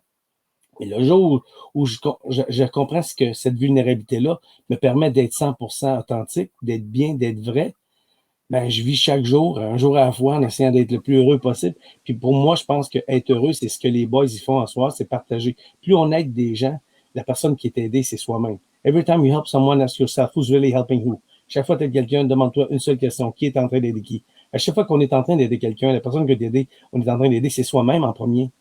C'est ce que je crois profondément. Je l'avais dit, Jean-François, que ce serait une bonne recrue. Ah, c'est la musique à mes oreilles. Hey, c'est pas mal facile de jouer avec vous autres, les boys. J'ai juste pitcher le fond de la zone et vous garochez tout dessus le premier. C'est merveilleux. Hey, c'est le fun. Hey, écoute, c'est vraiment un beau panel ce soir, là. Puis sur la vulnérabilité, qui aimerait rajouter, là, Pascal, Stéphane, ouais, vas-y, Pascal. Ouais, c'est drôle parce que la vulnérabilité, c'est un des sujets que je parle le plus en consultation. C'est un des plus grands paradoxes, si c'est pas le plus grand paradoxe de la croissance personnelle. Se rendre vulnérable, ça rend puissant. Ça paraît bizarre à dire dans ces mots-là. Puis, tu sais, je suis certain que Sylvain pourra en dire plus parce que déjà, inconsciemment, très jeune, on commence à se bâtir, à se mettre des mécanismes de défense en place, que ce soit la fuite, le refoulement, l'intellectualisation, il y en a un paquet, qui nous empêchent de toucher réellement ce qui fait mal. Et là, on se construit là-dessus, puis on passe une vie à vivre un peu inconsciemment, si on veut. Puis on vise des objectifs et tout ça. Puis quand on frappe des murs, ben là, finalement, on veut pas s'avouer cette souffrance-là. Comme je vous disais tantôt, moi, quand ça m'est arrivé, ben il y a eu beaucoup de honte, il y a eu beaucoup d'humiliation. Tu sais, c'est un peu comme recevoir une bonne mise en échec, puis être obligé de dire, ben là, il faut que je sorte de la glace là, parce que je file pas bien, là, j'ai mal. Mais tu as l'impression de laisser tomber toutes tes chums sur la glace. Mais c'était pareil aussi quand j'étais obligé de dire, OK, je tire la plug, je suis plus capable. De dire à mes filles, ben les filles, c'est plate, mais c'est fini la danse, qui était leur plus grande passion. Les filles, c'est plate, mais c'est fini l'école privée. C'est fini telle affaire. J'avais tellement une impression d'échec à l'intérieur. J'ai pas le choix de dire, ben, j'ouvre à ça. Et ça va, à la place, être un super exemple pour elles de dire, faites pas ça. Écoutez-vous avant d'en arriver là. Puis, écoutez ça, ces émotions-là qui sont à l'intérieur. La vulnérabilité, dans le fond, c'est ça. C'est juste d'être capable d'y faire face puis de le regarder. Parce que une des choses que je remarque dans ma clientèle, par exemple, j'ai des gens qui ont les yeux fermés, sont en transe, on parle, ils vivent des émotions. Ils peuvent vivre la tristesse, la colère, toutes sortes de choses.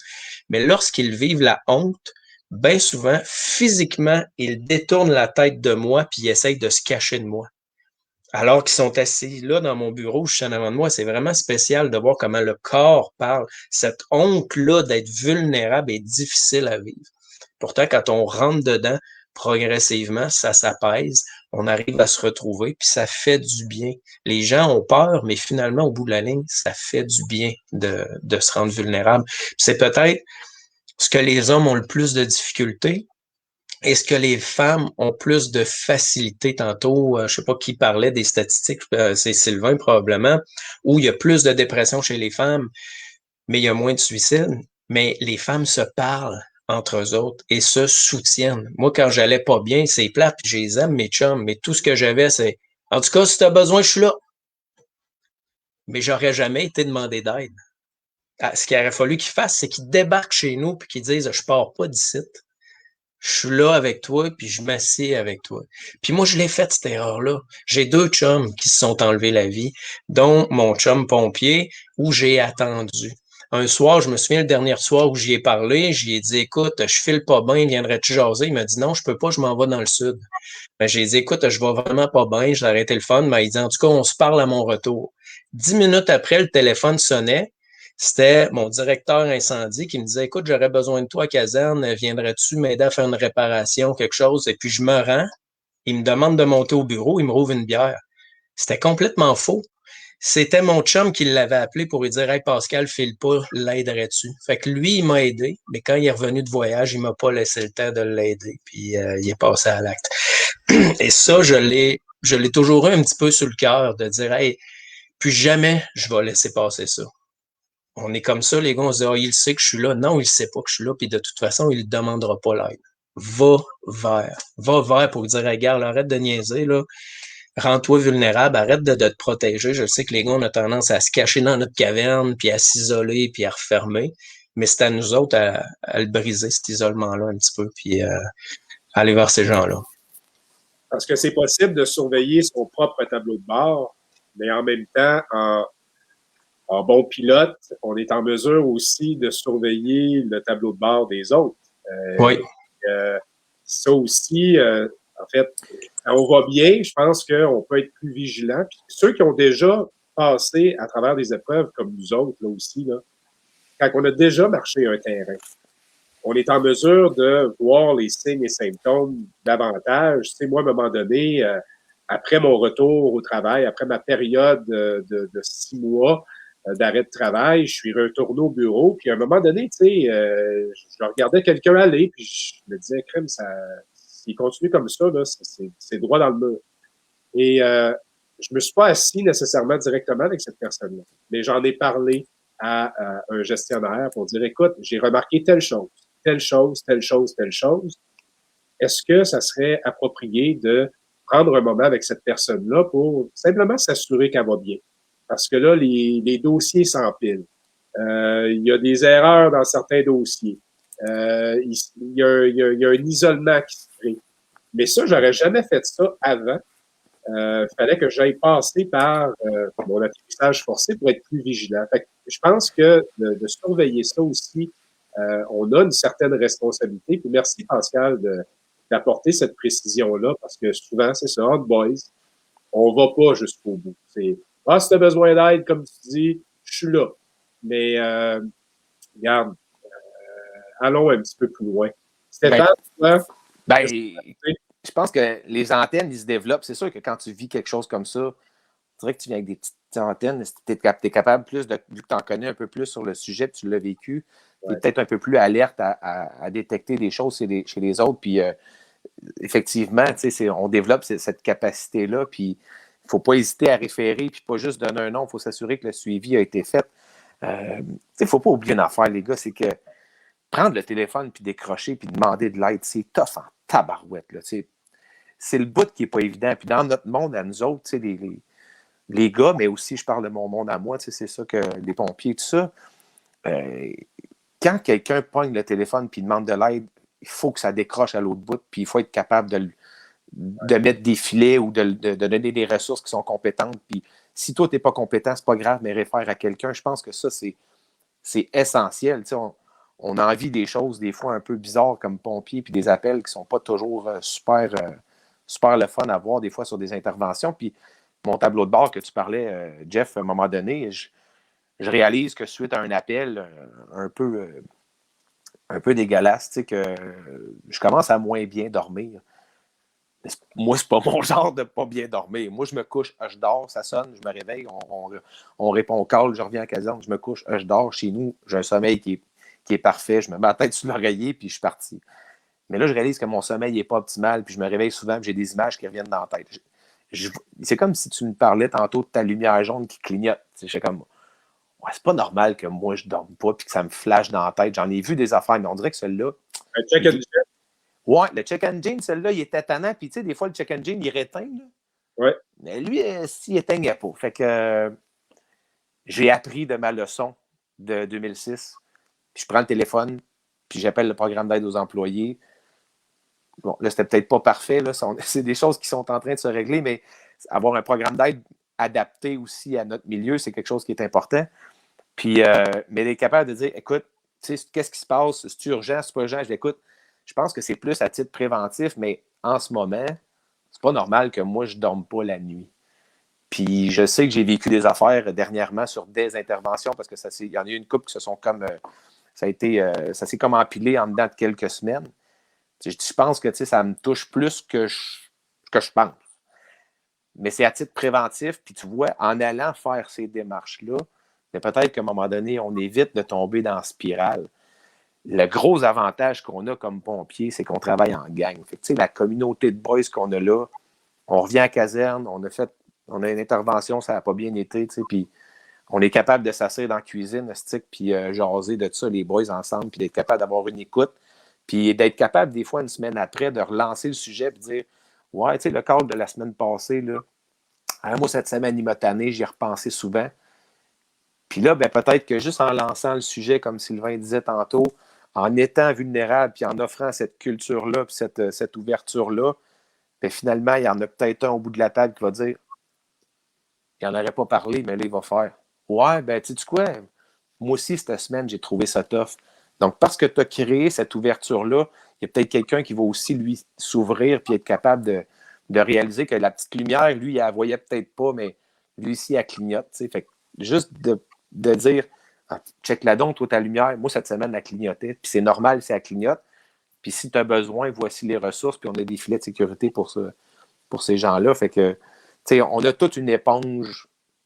Mais le problème, c'est que je ne sais pas la capacité de mes gars sur mon équipe ou des autres pompiers ou à quel niveau leur éponge est pleine. Puis de quoi son éponge se remplit.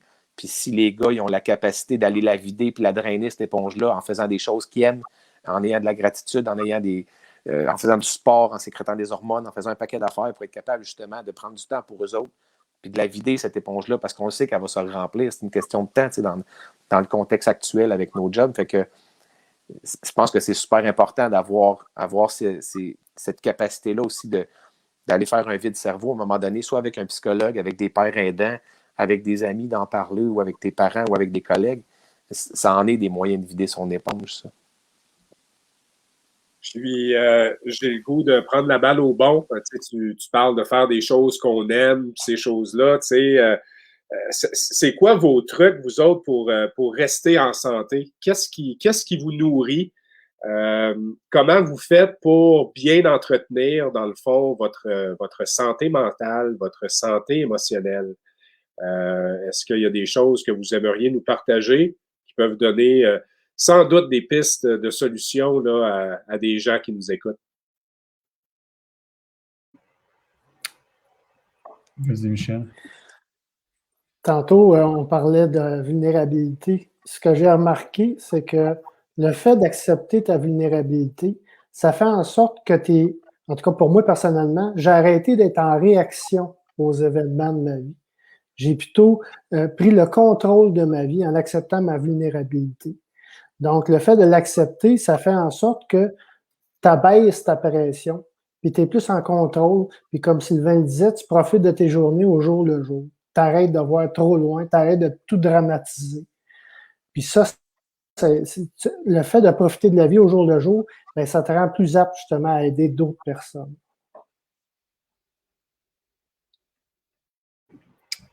Ben, c'est sûr, moi, je vais prêcher ma paroisse, père aidance, les pères aidants, mais tu sais, certifiés ou non, on a parlé beaucoup de parler à d'autres personnes. Moi, je voulais pas aller dans des groupes d'entraide, des groupes de soutien au début. Je me disais, c'est déprimant, tout le monde va pleurer en cercle, là, on va tous se faire des colleux, puis je voulais pas aller là pantoute. Puis finalement, je suis allé, puis j'ai complètement changé d'idée. C'est des gens qui ont vécu la même chose que toi. Tu sais, les parents, les amis, ils aident au bout, c'est super. Mais de parler à quelqu'un qui a vécu la même chose, comme avec Michel, tu sais, la tentative de suicide ou, tu sais, d'avoir vécu ces émotions-là qui sont, tu sais, qui sont quand même assez élevées puis uniques, dans le fond, avec quelqu'un qui les a vécues, comprend vraiment, ça l'aide. Mais, tu sais, bloquez-vous pas, c'est ça. Moi, je parlais à n'importe qui, mais considérez ça. Moi, ça m'a fait changer vraiment d'idée. Puis je me suis fait des amis aussi dans ça. Puis on se soutient aussi. Fait que ça fait partie de mon réseau de soutien. La famille, les amis, pères aidants qui sont devenus des amis aussi. Puis l'autre affaire, je vais faire ça vite, mais je suis fatiguant. Je fatigue tout le monde avec ça, mais la pleine conscience, être à l'affût, mettez les mots que vous voulez, mais d'être conscient de ce qui se passe avec toi, tes émotions, tes sensations physiques, tes feelings puis tes pensées. Juste d'être à l'affût de ce qui se passe, ben, ça te permet après ça de regarder ce qui se passe, d'analyser pas trop, puis de pouvoir le laisser aller après. Moi, j'ai tellement refoulé d'affaires qu'à un moment donné, ça m'a pété d'en face. Tu sais, t'es au travail, t'es stressé, ben, tu sais, prends une pause, prends un verre d'eau, même t'es chez vous, tu te regardes dans le miroir, tu regardes, tu check-in, tu fais, OK, ça va-tu, là, ou t'es en train de capoter ou de spinner, tu sais. Fait que de prendre cette conscience-là, puis lâcher prise, c'est difficile. Tout le monde me demande, comment tu fais pour lâcher prise? Ben oui, c'est un art, puis c'est difficile, ça marche pas tout le temps. Mais lâcher prise, ça m'a permis de combattre l'insomnie, j'étais plus capable de dormir. Avec d'autres aides aussi, c'est sûr, les médicaments puis l'aide de tout le monde, mais lâcher le morceau, lâcher prise sur bien des choses, qu'il faut que tu sois heureux, il faut que tu sois Superman, il faut que tu sois parfait, il faut que tu sois tough. Ça a été une autre clé de mon rétablissement. Sylvain, Stéphane, quelque chose à rajouter, Pascal? Moi, j'en rajouterais, quand tu parles de pleine conscience, j'en rajouterais là-dessus parce que oui, pleine conscience, c'est un mot qui est galvaudé, je dirais, puis il y a à peine quelques années, tu me disais ça, puis c'était comme, bah, ah ouais, le New Age, là, tu sais, puis maintenant, je travaille pratiquement qu'avec ça. Ça donne accès à tellement de choses en dedans, puis c'est une des choses qui m'a aidé le plus parce que le jour où j'étais dans le pire de ma souffrance, puis que mon coach me dit, Pascal, c'est pas toi qui souffres, c'est l'enfant en toi. Tu sais, on entend souvent parler de l'enfant intérieur. Et en observant ça en pleine conscience, j'ai été capable de prendre du recul puis de dire, effectivement, j'ai une voix en dedans de moi qui est correcte, puis j'ai une partie qui comprend rien, là, qui est que de l'émotion, puis j'ai pu un petit peu plus m'en occuper de cette partie-là. Et je dirais que qu'est-ce qui me permet aujourd'hui d'être en santé? Ben, c'est trois affaires. C'est le sport, c'est la méditation puis la pleine conscience, puis c'est d'avoir changé complètement ma façon de voir la vie. D'arrêter de la voir parce qu'avant qu'on a parlé des rôles tantôt, ben moi, je me sentais obligé de faire comme les autres, de voir la vie comme les autres. Tu gagnes ta vie, tu accumules de l'argent, tu payes une maison, tu te prends des REER, puis à un moment donné, tu arrives à 55 ans, tout est payé, tu as de l'argent de côté, ça va bien, tu prépares ta retraite. Mais là, je suis plus là-dedans pantoute, là, tu sais, je veux dire, avec la séparation, avec le fait d'avoir, tu sais, tout a pris le camp, là. J'ai reculé de 15 ans, puis je suis bien, c'est correct. C'est correct comme ça, même si je suis pas le même rythme que les autres. J'ai réussi à garder ma maison, c'est ça, puis je vivrai un rythme plus bas. Puis l'important, c'est mon état et non pas ce que je possède. J'ai vendu ma Harley, j'ai vendu ma roulotte, j'ai vendu, tu sais, puis c'est correct comme ça, je suis bien comme ça, puis à un moment donné, ça va être plus léger, les enfants vont partir, je vais avoir plus d'argent, je vais voyager plus, puis c'est vraiment mon mindset qui a changé, qui fait qu'au jour le jour, je m'en fais plus avec les choses de la vie. Pour un ancien planificateur financier, ça me parle beaucoup, là. Ouais. Ouais, parce que c'est ça. faire des plans financiers, puis là, faire des plans de puis c'est plus content que le changement, tu sais. Fait que... Ce qui est drôle dans ce que Pascal vient de dire, c'est que c'est vrai que tout le monde est en train, on dit qu'on gagne notre vie. C'est totalement faux. On gagne pas notre vie, on mérite notre vie. Parce que personne qui a été tiré d'un chapeau pour gagner sa vie, on la mérite, on la mérite pleinement contre un gage, puis contre ce que je vais partager avec les gens. Mais il y a des gens dans leur vie qui regardent le temps constamment, puis ils font du temps, puis ils attendent leur retraite. Mais il y a 3 choses qui bloquent les gens dans la vie: l'arthrite, l'arthrose, puis la retraite. C'est quand tu penses que juste ta vie va être axée sur quand tu vas prendre ta retraite, shit, qu'est-ce que tu vas faire tout le temps que tu es là? C'est quoi? Les gens font du temps. Puis ça, moi, à mon avis, ça commence dans notre soliloque, notre conversation interne. On se parle constamment à l'intérieur de soi. Et cette conversation-là, elle est responsable de mes sentiments. Je demande aux gens, est-ce que c'est une émotion qui amène une pensée ou c'est la pensée qui amène l'émotion? Et là, les gens, ils pensent. En fait, c'est les deux. Parce que toutes nous autres qu'on est là en ce moment-là, on est en train de vivre quelque chose de spécial. Ça s'appelle le vécu. C'est notre vie. Donc, on a une date de naissance, on va mourir notre date, puis entre les deux, il y a du vécu. Mais de ce vécu-là, on va avoir que des moments qu'on va faire, qu'on appelle des retenues. Moi, j'ai appelé ça des retenues. Des retenues qui sont voulues, puis d'autres qui sont pas voulues. Ceux qui sont conscients, ceux qui sont pas conscients. Mais une fois que je sais fait que c'est en dedans de moi, il faut que je fasse le ménage de ces choses-là. Et ce que j'aimais de ce que Pascal a dit tantôt, c'est si je suis capable d'écrire une lettre à cet enfant-là qui a été blessé, puis il dit, regarde, sois plus inquiète, je suis là maintenant. C'est correct. C'est correct, je suis là pour toi. On va continuer ensemble, mais maintenant, on va avoir du plaisir. On va dédramatiser la vie. On va surtout pas trop se prendre au sérieux. Puis on va faire en sorte qu'on va arriver à la fin pour avoir un gros party, parce que la question existentielle que tout le monde se pose, c'est qu'est-ce qu'on est venu faire sur la Terre? C'est ça la grosse question. Qu'est-ce qu'on est venu faire ici? Bien, on est juste venu faire du scrapbooking. À la fin de notre vie, c'est la seule affaire qui reste. Si tes petits-enfants, si tes cuisses, tu comptes l'histoire de ta vie. Si ton histoire est plate en tabarnak, ils vont ronfler. Mais si ton histoire est vraiment hot, pleine fun, ils vont être wow! Fait que arrange-toi pour quand tu vas compter l'histoire à la fin de ta vie, là, elle soit fucking hot, pour pas que tes petits-enfants s'endorment. Puis si toute ta vie, tu as souffert de rectomyopie, tu as le nerf optique branché dans le cul, tu as fait chier tout le monde, ben change. Parce que ça n'a pas de bon sens. Il y a beaucoup de gens qui blessent des gens avec des mots. Mais on n'a pas besoin de ça.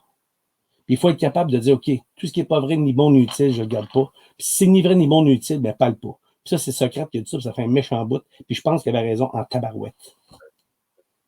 Et là, je m'emballe, là. Ouais, je suis tout anxieux, je fais de l'anxiété, je capote.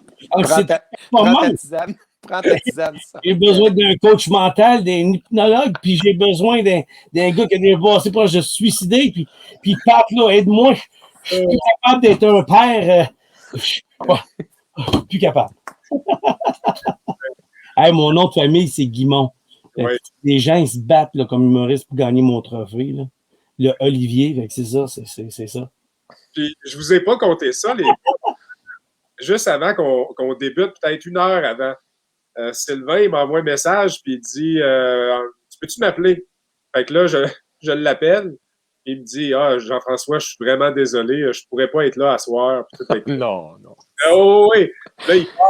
Puis là, fait que là, on a bien ri. Puis en même temps, ben, il m'a fait des confidences que tu as 2 doctorats, mais dans le fond, toi, ta principale qualité, c'est que tu es beau. C'est ça, hein? Ben, en fait, les gens, ils m'engagent parce qu'ils pensent que je sais de quoi je parle, mais au fond, en bout de ligne, ils finissent par se rendre compte que c'est parce que je suis sexy. Fait que quand je dis quoi d'intelligent, je dis aux gens, wow, là, je suis pas juste intelligent, je suis sexy aussi. Et là, les gens, ils rient. Je sais pas s'ils rient parce que j'ai dit sexy ou intelligent. Fait qu'il y a quelqu'un l'autre jour qui m'a ramené à l'ordre et dit pour les deux, Sylvain. Fait que je suis ni intelligent, ni sexy, puis c'est parfait comme ça. En fait, ça me fait vraiment plaisir d'être là ce soir, Jean-François, parce que, tu sais, les boys qui sont là en ce moment, puis ceux qui écoutent, puis les femmes qui sont en ce moment, et qui sont là, qui ont envoyé plein de messages, c'est super important. Fait que on fait des blagues, on rit, mais en même temps, on sait que c'est la façon de s'en sortir aussi, de pas prendre les choses trop au sérieux, d'être capable de rire, de pas se prendre... Puis ceux qui se prennent pour d'autres, c'est pas drôle, ça, là. Puis il y a des gens, malheureusement, qui sont lourds. Puis un jour, ben, il faut leur dire, je suis désolé, il faut que tu te sauves toi-même.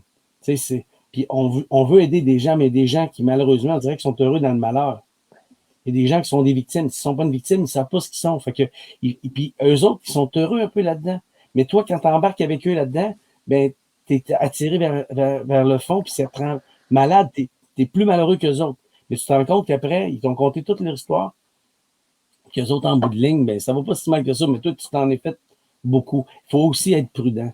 Quand on est en train d'aider des gens, il faut s'assurer que nous, on est bien ancré pour pas se blesser soi-même aussi.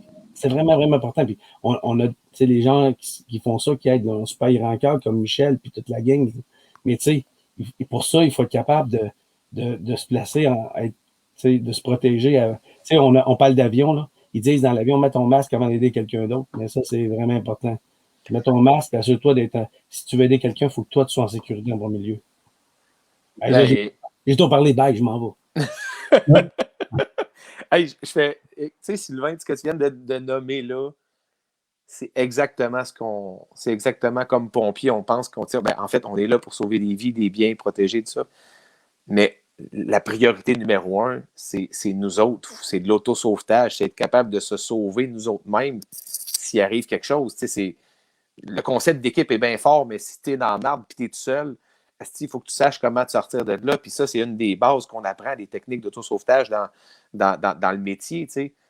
Puis le concept Mayday, tu sais, il s'applique aussi. Nous aussi, on a des procédures pour déclencher un Mayday. Puis déclencher un Mayday, il y a une procédure très, très, très, très rigoureuse avec des étapes à faire. Puis ça, c'est le même principe que le gars qui embarque dans son avion. Il sait exactement la manette pour le siège éjectable est où. Puis s'il y en a, il ne faut pas qu'il se pose des questions, il faut que ça sorte. Les automatismes, parce que tu es en situation de potentiel de stress énorme. Puis le Mayday, chez nous, c'est ça. On a des procédures, on le pratique, on le répète, on fait des entraînements, puis on déclenche des Mayday. Puis, mais il faut savoir à la base, c'est quoi un Mayday? Si tu passes au travers un plancher, pose-toi pas de questions, déclenche un Mayday, tu en as besoin. Si tu penses qu'il faut que tu te donnes un Mayday, d'après moi, c'est parce que c'est le temps d'en donner un, fais-le. Mais pour donner un Mayday, ça veut dire que tu es dans la merde, que tu t'es peut-être perdu. Si tu t'es perdu, c'est peut-être parce que tu n'as pas fait tes techniques pour te déplacer dans le bâtiment. Tu sais, on a un autre pompier dans la gang, tu sais un peu de quoi je parle, mais pour faire une image, c'est que faut que je sois capable d'identifier une situation qui est potentiellement dangereuse puis que je ne serais peut-être pas capable de sortir. Si ça fait plus que 30-40 secondes que je vais en rond puis je ne sais pas sont où les autres, je suis dans la fumée puis j'ai d'orienter puis je ne trouve pas de fenêtre puis je ne trouve pas mon boyau, ben, il faut être capable de s'asseoir puis de déclencher un Mayday. Puis tu sais quoi la première affaire qu'il faut faire quand on déclenche un Mayday? C'est de s'asseoir, c'est de rester calme puis de respirer. Fait que tu sais, à un moment donné dans la vie, quand ça va mal puis ça part en vrille, on parlait tantôt des trucs puis tout ça. D'après moi, l'affaire la plus importante dans la vie, c'est respirer. Fait que si jamais, à un moment donné, ça va pas bien, juste de prendre le temps de se déposer, puis de respirer, puis de revenir un peu de faire une analyse, puis là, on est capable peut-être de plus faire la lecture de notre tableau de bord, mais c'est primordial d'être capable de dire je peux déclencher un Mayday, j'ai le droit de déclencher un Mayday parce que j'en ai de besoin. C'est la même chose avec des gens qui sont en situation où est-ce qu'ils pensent que si tu penses que tu es dans la merde, puis si tu penses que tu es au bout du tape, bien, c'est peut-être parce que tu es rendu au bout du tape. Et oui, vas-y puis demande de l'aide. On a le concept, nous autres, mais on s'entraîne. On s'entraîne à comment réagir à un Mayday, quand le déclencher, puis comment le faire. Parce que c'est une vie, mais j'entends vos histoires, puis j'ai pas tricoté avec le suicide. J'ai des amis qui sont passés par là, qui se sont suicidés. J'ai la petite amie de ma fille, 14 ans, l'an dernier, qui s'est suicidée. J'en ai vu dans mon entourage proche. Mais moi, je joue avec ma vie. On joue avec notre vie comme pompier. Mais si tu ne demandes pas de l'aide dans ta vie de tous les jours, ben, au bout de ça, il y a une vie aussi. T'sais. Puis on ne veut pas se rendre à la dernière étape et de dire, ben, regarde, la meilleure façon, ça va être de tirer ça à la plug. Moi, je m'en vais. Faut éviter ça. Fait que le Mayday, ça s'applique dans pas juste les pompiers puis pas juste dans l'aviation. Ça s'applique à nous autres. C'est quand on est en détresse puis qu'est-ce qu'on peut faire pour aller chercher de l'aide. Puis de démocratiser le fait que si on est des gars puis qu'on ne peut pas le demander parce qu'on est un gars, je pense que cette culture-là, à soir, ben, on est en train de mettre la table, justement, puis si ça peut rayonner, ben, tant mieux. Ben, je confirme que ça rayonne. La boîte de commentaires, elle est remplie. On a même, celui-là me touche beaucoup. Je vais essayer d'être sur ton panel en 2021. Beaucoup de chemin à faire encore avant de parler ouvertement. très inspirant. Bravo les boys, d'un autre pilote qui a crashé fin 2018. Il y en a des gens qui ont crashé. Puis ces gens-là qui ont crashé, ben, ils peuvent servir en quelque sorte d'inspiration pour ceux qui vivent des moments un petit peu plus turbulents. On remplit le coffre à outils. Il n'y a rien de mal à aller chercher de l'aide quand c'est nécessaire. Messieurs, écoutez, je vois le temps filer. J'ai le goût qu'on se laisse avec peut-être une courte conclusion là, de chacun d'entre vous, quelque chose que vous voulez rajouter. Moi, j'ai juste une question à te poser. Je suis un peu déçu parce que quand tu me dis qu'on serait sur un panel avec des pompiers, moi, je pensais qu'on était pour parler du calendrier des pompiers et que je serais sur le prochain calendrier. Puis là, on a parlé de tout sauf du calendrier des pompiers et là, je suis un peu triste. Je suis déçu. En fait, ça pourrait être un bon produit dérivé pour m'aider, ça, Sylvain. On pourrait lancer ça. Dans le fond, tous les invités de les boys, on se fait un calendrier. Invite-moi pas sur celui-là. On n'en vendra pas, on va servir juste à ouvrir les foyers. Puis ça va, ça risque de faire des feux dans les maisons, ça. Si le monde part, on va te laisser la page centrale, Sylvain. La double page. Et c'est pas parce que je suis plus beau, c'est parce que je suis le plus gros. Sylvain, merci de nous faire rire, capitaine. Parce que ça aussi, c'est important. Parce que malgré le sujet délicat qu'on aborde, c'est important d'y aller avec un petit peu de légèreté pour justement être en mesure d'influencer les gens dans leur partage et dans l'aide qu'ils vont aller chercher. Parce que Jeff, ce que tu dis, là, la vie est belle. Mais la vie est belle parce qu'elle est courte. Ouais. La vie est belle parce qu'elle est fragile. Et la vie est belle parce qu'elle est imprévisible. Si on savait exactement ce qui nous arriverait à chaque jour, si on n'avait pas certaines petites souffrances pour apprécier les beaux moments, ben, en fait, on ne le vivrait pas, ça. Donc, les moments difficiles, ils font aujourd'hui, probablement, dans le cas de Pascal, Patrice, Stéphane, Michel, moi, toi, Jean-François, apprécier les beaux moments par la suite. Donc, les moments difficiles de nos vies peuvent être une source pour nous faire apprécier justement quand ça va bien. Et quand les gens, ça va mal, ils se disent « Ah, je m'en sortirai jamais ». Puis si on pense que ça... Puis quand ça va bien, ils disent « Oh non, il ne faudrait pas que ça se finisse là ». Mais si on vit ici maintenant, j'ai l'impression qu'on a moins peur du lendemain, un peu comme Pascal disait tantôt, puis comme Michel a dit, si bien dit, de faire une journée à la fois, puis d'essayer d'être le plus heureux possible ici maintenant. Tu sais. Puis pour être heureux, là, c'est heure passée avec eux. Heure et eux, mettez ça ensemble, les gens sont heureux. Quand on est heureux, on n'a pas le temps d'être malade. Parce que c'est pas la maladie, mais le maladie. Pas avec des mots MAUX, mais avec des mots MOTS. Là, je le sais, vous dites, wow, Sylvain, il faut juste un sexe symbole, là. Il est intelligent aussi. C'est là que les gens ils rient. C'est quand je dis ces deux mots-là. Là, je ne sais pas pourquoi ils rient. Je me dis, mais je fais une blague, mais souvent, soyez prudents aussi, des clowns tristes. Oui. Parce que souvent, dans notre entourage, on a des gens qui vont faire plein de blagues pour camoufler justement de la souffrance intérieure profonde. Puis on se dit, wow, comment c'est que c'est lui qui est parti? C'était le plus comique de la gang, c'était celui qui prenait la vie le plus en riant. Puis malheureusement, il y en a une autre qui part. Fait qu'il faut vraiment être à l'écoute des messages, mais aussi des non-dits. Puis comment ces gens-là se sentent. Là, on est tellement fin de m'amener une tasse d'eau chaude parce que moi, j'ai perdu mon papa il y a 1 mois de la COVID, puis je l'ai attrapé, puis je tousse depuis... Ben, en fait, ça fait 2 mois, excusez, le 15 janvier. Puis je tousse beaucoup. Puis mon père avait 96 ans, puis il est allé rejoindre ma maman, mais moi, je me disais, c'est la COVID comme tout le monde, ça c'est pas si pire, mais là, ça fait 2 mois que je tousse pas mal. Puis je me dis, si c'était juste ça, pour être avec lui pendant les derniers jours de sa vie, parce que j'étais pas avec lui. J'étais le seul qui l'avait pas attrapé dans la famille parce qu'on est 7 gars puis on se partage un soir chaque avec mon père. C'était vraiment on a une drôle de famille. Une famille vraiment le fun, hot. Je suis vraiment choyé. Puis c'est ça. Puis là, moi, je l'ai pas attrapé parce que mon père avait du hockey de Suède professionnel. Fait que j'étais en quarantaine. Mais là, quand c'était le temps, le seul qui pouvait entrer à l'hôpital, c'était moi. Fait que je suis allé, puis je l'ai attrapé. Puis je me dis tout le temps, shit, je le regrette pas pantoute parce que j'ai été avec lui les dernières parties de sa vie. Puis des fois, dans la vie, c'est ça. Il faut que chaque personne, on prenne nos décisions comme on pense que sont les meilleures décisions, tout le monde. Il n'y a personne qui prend ça des mauvaises décisions, Jean-François. On prend toutes des bonnes décisions. Il n'y a personne qui se lève le matin en se disant « Ah, aujourd'hui, c'est une journée de merde. Je vais prendre que des décisions de merde. » Pas un câble qui fait ça, là. On prend tous des décisions qu'on croit qui sont bonnes au moment où on les prend. Et les gens, ils regrettent puis ont des remords. Mais tu sais, Pascal, si on les replaçait exactement au même endroit, avec les mêmes faits, puis avec l'état d'esprit dans lequel ils étaient quand ils ont pris cette décision-là, probablement qu'ils reprendraient la même décision. Donc, pourquoi avoir des regrets, des remords de quelque chose que j'ai fait du mieux que j'ai pu? Fait qu'il faudrait que je me pardonne puis être capable de continuer puis dire, OK, c'était ça, je l'ai fait comme ça parce que j'ai cru que c'était la meilleure chose. Puis à ce moment-là, ben, on peut continuer à avancer en se sentant pas toujours j'aurais pas dû faire ça, puis plein de culpabilité. Puis être grand, ben, c'est être courageux, puis d'avoir de la vulnérabilité, puis de dire aux gens, je suis désolé, je m'excuse, je te demande pardon. Ça, c'est d'être grand. Merci, Sylvain. Regarde. Et je n'étais pas au courant du décès de ton père. On voit plusieurs messages rentrer, donc nos plus sincères condoléances. Ouais.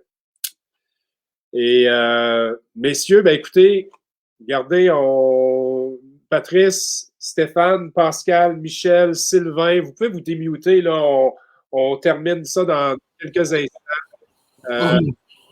Merci pour ce beau moment. C'est pas toujours évident là, d'être assiste comme ça, mais vous avez tous partagé votre histoire avec cœur, avec passion. Vous êtes dans le don de soi, vous êtes dans l'aide, vous voulez apporter des choses concrètes dans la vie des autres. Ça prend beaucoup de courage de faire ça. Puis je tiens à vous reconnaître, Michel, Patrice, même aux États-Unis. En fait, toi, t'es international, that's unbelievable. Et fait que, sur ça, moi, j'ai envie de dire encore une fois à nos abonnés de partager le message et les messages qu'on a transmis sur une base régulière. On a des chiffres quand même assez intéressants au niveau de notre audience. Ceci dit, c'est pas juste une question de chiffres. C'est une question où on doit se mettre l'épaule à la roue pour changer ce qui se passe présentement. Quand j'ai lancé la communauté Météo, je trouvais qu'il y avait déjà un grand fossé entre la réalité de ce qui se passait par rapport aux statistiques, les dépressions, les burn-out, l'anxiété, les mythes, tout est en croissance. Évidemment, la pandémie est venue amplifier tout ça. Et depuis on a l'opportunité de discuter avec des gens comme vous qui viennent nous parler de leur atterrissage forcé, de nous parler de leur histoire, qu'est-ce qu'ils auraient fait différemment. Je pense qu'il n'y a rien de mieux que quelqu'un qui a déjà passé à travers une épreuve pour montrer le chemin à quelqu'un d'autre et l'inspirer à d'en faire autant pour passer à travers ce moment difficile-là. Il y a peut-être des gens qui nous regardent, qui vivent des moments difficiles. Vous avez eu une série de suggestions ce soir. Pour ceux qui vont bien, ben, n'oubliez pas qu'il y a peut-être des gens de votre entourage qui vont très bien.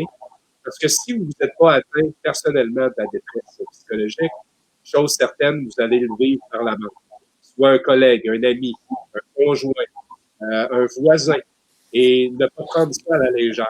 Donc, c'est sûr qu'on est là et on fait beaucoup de publications. On fait pas juste du bruit sur les réseaux sociaux. On est là pour, en quelque sorte, changer ces statistiques-là au fil du temps. On ne changera pas ça en un mois, ni en un an. Mais dans la prochaine décennie, moi, je pense qu'on a une opportunité présentement en fait, d'amener une autre couleur à tout ce qui se fait.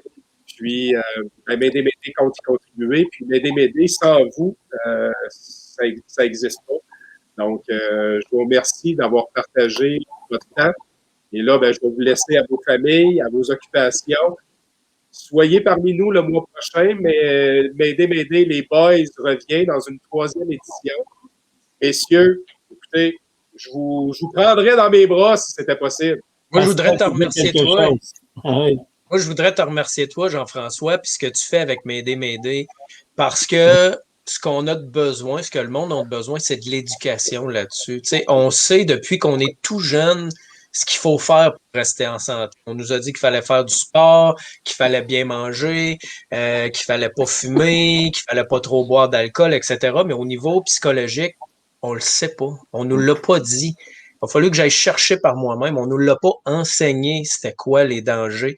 Puis déjà jeune adolescent, on voit des problèmes de suicide, on voit des problèmes de toutes sortes de choses, de dépression, d'anxiété, de troubles avec la nourriture, etc. Puis ils sont comme laissés à eux-mêmes. Les psychologues dans les écoles sont débordés. Donc, il y a vraiment un travail d'éducation à faire. Fait que merci d'en faire partie. Oui, merci beaucoup, Jean-François.